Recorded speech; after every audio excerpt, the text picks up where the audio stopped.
आज की इस वीडियो में क्लास 10 के गणित में सीखने वाले हैं कि आखिर अभाज्य गुणनखंड द्वारा कैसे एचसीएफ और एलसीएम यानी हाईएस्ट कॉमन फैक्टर और लोएस्ट कॉमन फैक्टर यानी कहने का सीधा सा ये मतलब है कि कैसे लसा और मसा निकालते हैं, कौन सी विधि द्वारा, तो अभाज्य गुणनखंड विधि द्वारा। क्लास 10 के गणित में ये 5 से 8 नंबर का यहाँ से क्वेश्चंस आते हैं क्लास 10 में, या देखिए। इसलिए इस वीडियो को पूरा देखिए, चूंकि ऐसे समझा दूंगा ना कि एक भी प्रश्न आपका नहीं छूटने वाला है। गुणनखंड विधि द्वारा आखिर कैसे लसा और मसा निकालते हैं। देखिए अभाज्य गुणनखंड, सबसे पहले आपको अगर एचसीएफ एलसीएम अभाज्य गुणनखंड द्वारा निकालना है तो सभी को गुणनखंड आना चाहिए। जिनको गुणनखंड आती है वो आसानी से निकाल सकते हैं, जिनको नहीं भी आता हो तो और जल्दी निकाल सकते हैं। चलिए एग्जांपल लेकर हम लोग एक एक समझेंगे और आसानी से निकालते चलेंगे। एक नंबर प्रश्न आपको दिया है 26 और 91। यहाँ बोला है कि इसका लसा भी निकालना है, इसका मसा भी निकालना है, मतलब इसका HCF highest common factor lowest common factor, ठीक है ना। एक तरह से एचसीएफ और एलसीएम निकालना है आपको, लसा और मसा दोनों निकालना है इसका। तो गुणनखंड सबसे पहले करना होगा सभी का। 26 का गुणनखंड करिए,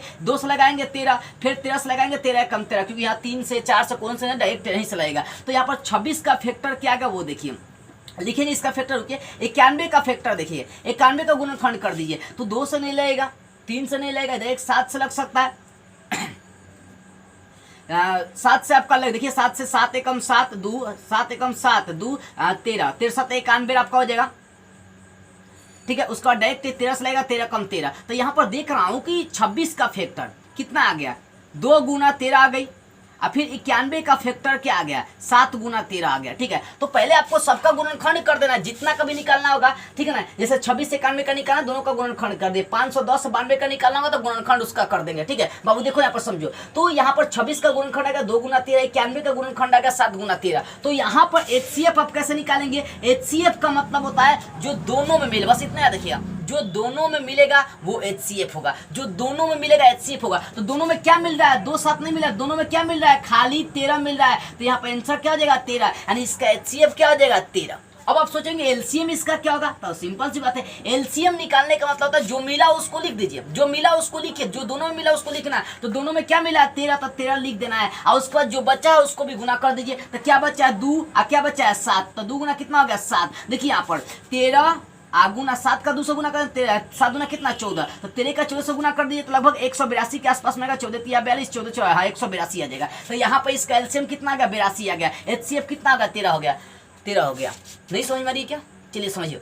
देखो बस इतना याद रखो कि एचसीएफ का मतलब हो गया कि जो दोनों में मिलेगा, जो फैक्टर्स किए आप जो गुणनखंड निकाले हैं, दोनों में जो मिलेगा एचसीएफ, ठीक है। तो दोनों में क्या मिला था 13, तो एचसीएफ कितना हो गया 13। गुणन थी आपका एलसीएम मतलब लसा, लसा का मतलब जो मिला है उसको लिखिए। तो दोनों में 13 मिला था, 13 लिख दिए, आज जो बचा है उसको गुना कर दीजिए। तो क्या बचा है 2, क्या बचा है 7, गुना कर दिए निकल गया। सिंपल, कुछ नहीं है, नॉर्मल है। चलो अच्छा एक और एग्जाम्पल लेके चलते हैं, वो समझिए। जैसे अब 510 और उसके बाद क्या दिया 92। तो सबसे पहले 510 का यहाँ पर 182 होगा, लिख देते हैं 182, ठीक है। 510 का फैक्टर कर दीजिए, सबसे पहले 2 से लगेगा, 2 से लगाइए, 2 दूनी 4, 2 पचे 10, ठीक है, 2 पचे 10, 2 पचे 255 आएगा। अब 2 के बाद यहाँ पर 3 से लगेगा, शायद 3 से लगेगा, 3 8 24, 3 पचे 15।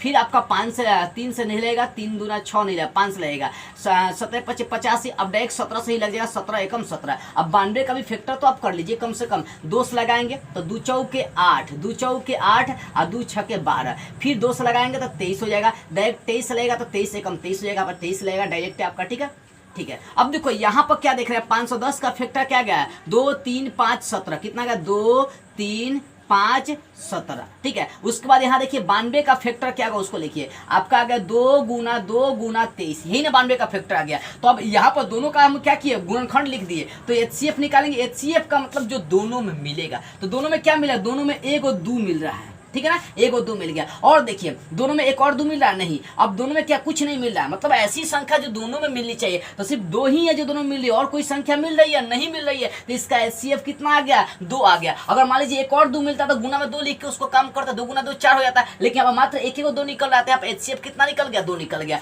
अब सोचोगे एलसीएम क्या होगा इसका, तो एलसीएम का मतलब बता दिए, जो दोनों में मिल रहा है उसको लिखिए। तो दोनों में 2 मिला है, और जो बचा उसको गुना करे। तो इसमें क्या बचा है 3 बचा है, 5 बचा है और 17 बचा है। इसमें क्या बचा है 2 बचा है और कितना बचा है 23 बचा है, गुना कर दीजिए, ठीक है।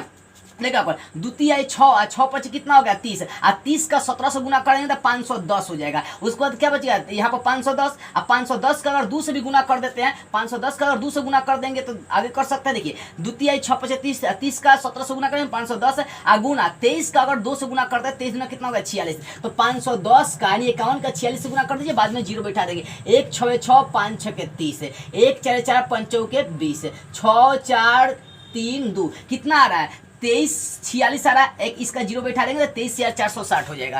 कहने का सीधा सा ये मतलब है बाबू कि HCF जो दोनों में मिलेगा, HCF LCM का मतलब जो दोनों में मिला उसको लिखिए, जो बचा उसको भी गुना कर दीजिए, वो आपका क्या निकल जाएगा LCM निकल जाएगा। नॉर्मल सी बात है, सीधी सी बात है। और एग्जाम्पल लेके समझते हैं, अरे दिमाग में बैठ जानी चाहिए। तीसरा एग्जाम्पल देखिए क्या है, 336 और 54 दिया, तो 336 का पहले फैक्टर तो कर लीजिए आप। 336 का 2 से लगाएंगे 2 एकम 2, फिर 2 एकम 2, 2 6 के 12 गुणनखंड करने आना चाहिए, ठीक है ना। और 2 8 16 168 हो गया। फिर दूसरा लगाएंगे 2 8 16 और 2 चौके 8, फिर 2 से लगाएंगे 2 चौके 8 और 2 दूनी 4, 84 का 42 हो गया। फिर दूसरा लगाएंगे 21 दूना 42, अब 3 से लगाएंगे 3 7 21, ठीक है। इसको थोड़ा सा इधर करते हैं। अब फिर 7 से लगाएंगे 7 एकम 7। अब आते हैं 54 का फैक्टर कर देते हैं। 54 का फैक्टर क्या है, 2 से 27, 3 से 9, फिर 3 से लगाएंगे 3 3 9, फिर 3 से लगाएंगे 3 एकम 3। तो यहाँ पर लिख देता हूँ कि आखिर क्या आ गया, इसको मिटा दीजिए, इसको समझाने के लिए समझा दिया। अब देखो यहाँ पर 336 का फैक्टर क्या आ गया, 2 2 2 2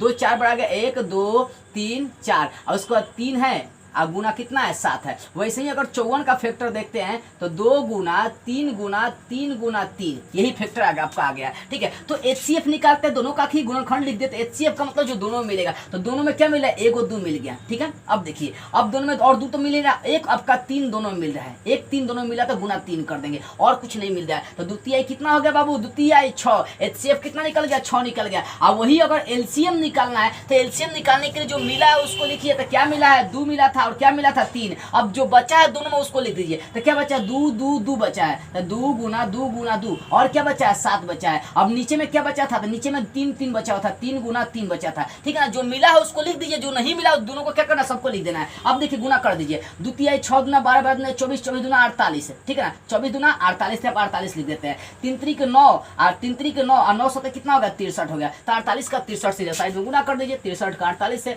3 8 है 24, 6 8 48 है, 48 2 50 हो जाएगा, ठीक है। 3 चौका 12, 6 चौका 24, 1 25, 4 2 5 5 10, उसका 2 1 3, कितना आ रहा है यहाँ पर गुना करके 30 24, 3024 आ रही है।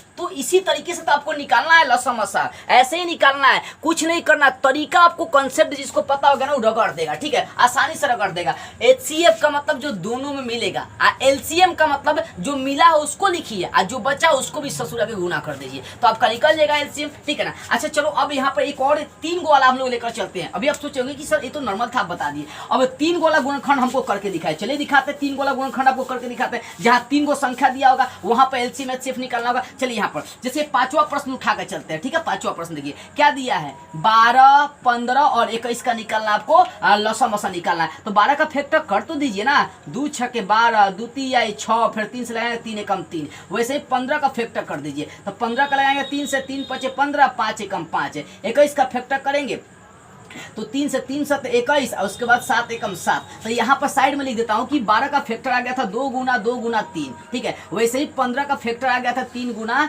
5। वैसे ही आपका 21 का फैक्टर आ गया, क्या आ गया 21 का फैक्टर आ गया 3 गुना 7। अब देखिए, अब सोचोगे 3 गो, यहाँ पर 3 गो का फैक्टर किए, गुणनखंड किया, यहाँ पर लसमसा तरीका वही है। 3 गो तो तीनों में जो मिलेगा वो आपका HCF हो जाएगा। तो तीनों में क्या मिला, देखिए 3 3 3, मतलब 3 एक ऐसी संख्या जो तीनों का गुणनखंड मिल रही है, तो इसका HCF क्या हो जाएगा 3। और कोई ऐसी संख्या जो मिल जाए नहीं मिल रही है, इसका मतलब इसका HCF कितना हो जाएगा 3। अब आप सोचेंगे इसका LCM तो बता दीजिए। तो LCM महाशय वही जो मिला है उसको तो लिख दीजिए पहले, और जो बच्चा सबको गुना कर दीजिए। तो ऊपर वाले में 2 गुना 2 बचा है, नीचे वाले में सिर्फ 5 बचा है, और इस नीचे वाले में क्या बचा है, सिर्फ 7 बचा है, ठीक है। गुना कर दीजिए, 3 दूना 6 दूना 12 5 60, 60 का 7 से गुना करते हैं तो 420 निकल जाएगा। तो यहाँ पे इसका LCM कितना निकल गया, 420 निकल गया। कुछ नहीं किया हूं, जैसे आगे दिया 17 23 19 वैसे ही करना है। आगे दिया 8 9 25, मान लीजिए 8 का यहाँ पर फैक्टर कर, 8 9 25 का निकाला, ठीक है। तो 2 चौके 8, 2 दूनी 4, 2 एकम 2, ठीक है। ऐसे ही 9 का करेंगे तो 3 गुना 3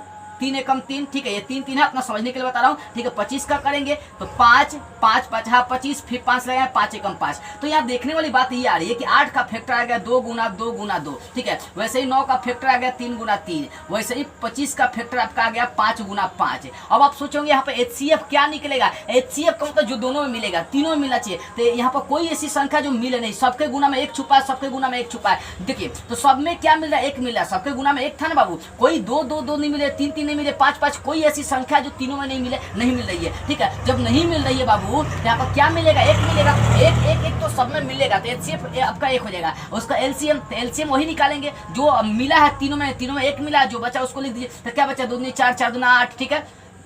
2 गुना 2 गुना 2 बचा ना, लिखेगा, इसको गुना करके डायरेक्ट लिख देता हूँ। यहाँ 3 गुना 3 बचा 9, यहाँ 5 गुना 5 बचा कितना हो गया, 25 हो गया। तो 9 8 है, बहुत है। यहाँ पर देखिए 2508 है, 2508 है 200, और 200 को 9 से गुना करने कितना हो जाएगा, 1800 निकल जाएगा यहाँ पर, ठीक है। देखो कुछ नहीं, वही तरीका है जो दोनों में मिलेगा। अगर 3 गो अंक दिया तो जो तीनों मिलेगा वो HCF है, आज तीनों में जो मिला उसको लिखिए, जो बचा उसको भी गुना कर दीजिए, वो क्या हो जाएगा, आपका LCM हो जाएगा। तो इस तरीके से आप अभाज्य गुणनखंड के माध्यम से आसानी से चुटकियों में आप LCM और HCF निकाल सकते हैं। और ऐसा तरीका बता रहा हूं, कोई आपको YouTube पर बता नहीं सकता है कि कैसे आपको इतने सिंपल तरीके से, जो मैंने बताया कि जो दोनों मिलेगा HCF है, जो मिला उसको लिखिए, जो बचा उसको भी गुना कर दीजिए, LCM हो गया। तो सबसे सिंपल तरीका था। अगर आपको लगता है कि इस वीडियो से आपको कुछ सीखने को मिला ना, तो ईमानदारी से इस वीडियो को कुछ लोगों के पास शेयर कर दीजिए, क्योंकि आपका एक लाइक कमेंट शेयर हमारे लिए बहुत बड़ा मायने रखता है। जय हिंद।